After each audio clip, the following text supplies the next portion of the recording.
To deposit cash at a Bank of America ATM, first gather your debit card and the cash you intend to deposit. Then locate the nearest deposit-enabled ATM. Not all ATMs in your area may offer this feature.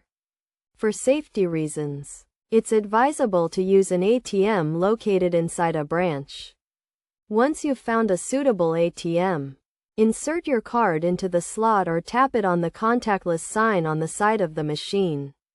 The ATM will prompt you to enter your 4-digit PIN to start a new session.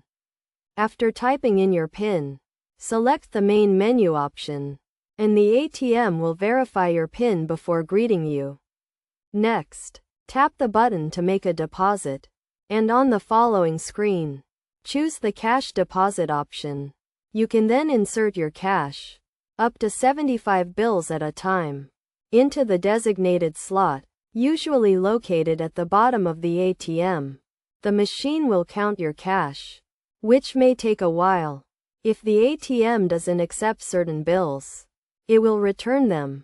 You'll then be asked to confirm the amount you've deposited, and you also have the option to add more cash.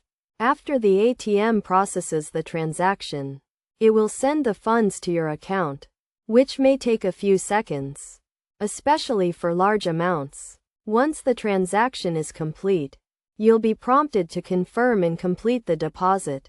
Finally, take the receipt, especially if you're depositing a large amount, as the ATM will print it out before you can leave.